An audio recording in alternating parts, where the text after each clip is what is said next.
വിദ്യാഭ്യാസ രംഗത്ത് ദൂരവ്യാപകമായ പ്രത്യാഘാതങ്ങൾ ഉണ്ടാക്കുന്ന ഒരു ഗൈഡ് ലൈൻ UGC ഈ അടുത്ത നാളിൽ പുറത്തിറക്കുകയുണ്ടായി.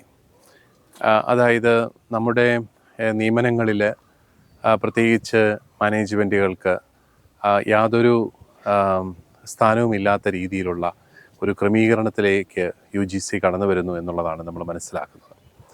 കേരളത്തിൻ്റെ ഒരു പ്രത്യേക സാഹചര്യത്തിൽ നമ്മുടെ ന്യൂനപക്ഷ സമുദായങ്ങളുടെ നേതൃത്വത്തിൽ ഒക്കെ രൂപം കൊണ്ട വിദ്യാഭ്യാസ സ്ഥാപനങ്ങൾ എത്രമാത്രം പുരോഗതിയിലേക്കാണ് ഈ സംസ്ഥാനത്തെ നയിച്ചത് നമുക്കെല്ലാവർക്കും അറിയാം.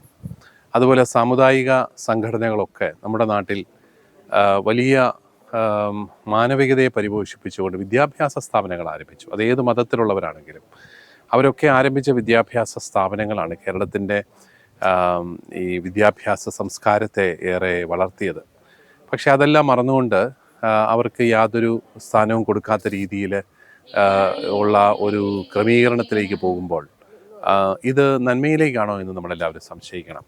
നമുക്ക് ഒരു സ്ഥാപനത്തിൻ്റെ മൂല്യങ്ങൾ അത് സൂക്ഷിക്കാനായിട്ട് സാധിക്കുന്നത് അവിടുത്തെ നിയമനങ്ങളിലൂടെയാണ്. ആ നിയമനങ്ങളിൽ നിയന്ത്രണമില്ലെങ്കിൽ പിന്നെ നമുക്കൊരിക്കലും ആ സ്ഥാപനത്തിൽ ഇടപെടാനായിട്ട് സാധിക്കുകയില്ല.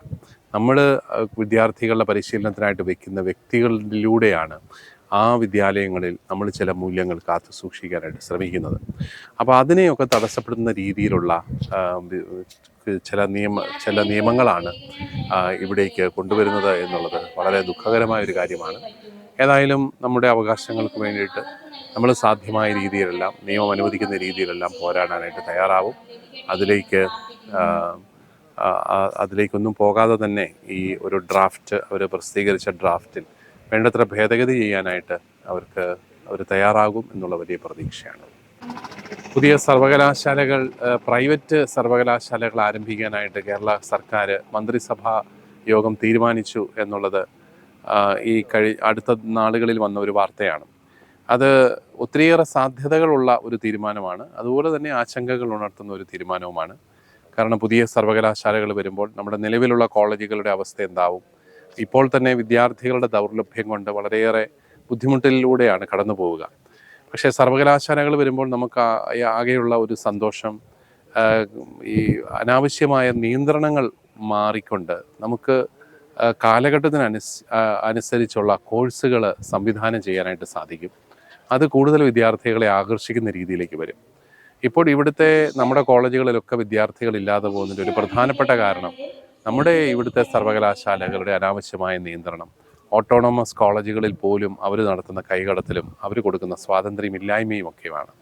നമ്മുടെ കുട്ടികൾ പോലും മറ്റ് സംസ്ഥാനങ്ങളിൽ പഠിക്കാൻ പോവുകയും മറ്റ് സംസ്ഥാനങ്ങളിൽ നിന്ന് ഒരു കുട്ടി പോലും നമ്മുടെ നാട്ടിൽ പഠിക്കാൻ വരാതിരിക്കുകയൊക്കെ ചെയ്യുമ്പോൾ എന്തൊക്കെയോ ഇവിടുത്തെ സംവിധാനത്തിൽ കുറവുകളുണ്ടെന്ന് വേണം നമ്മൾ മനസ്സിലാക്കാൻ. ഏതായാലും അതിനൊരു പരിഹാരമായിരിക്കാം ഈ പ്രൈവറ്റ് യൂണിവേഴ്സിറ്റികൾ. പക്ഷേ അതിന് 25 കോടി രൂപ കെട്ടിവയ്ക്കണം, വലിയ ഫീസ് വാങ്ങണം. വലിയ ഫീസ് വാങ്ങാതെ അധ്യാപകർക്ക് ശമ്പളം കൊടുക്കാനായിട്ട് സാധിക്കുകയില്ല. ഇങ്ങനെയൊക്കെയുള്ള ചില കാര്യങ്ങൾ നമ്മുടെ സാമൂഹ്യ നിലവാരത്തെ, സാമൂഹ്യമായ ജീവിതത്തെ ദോഷകരമായിട്ട് ബാധിക്കാനായിട്ട് ഇടയുണ്ട്.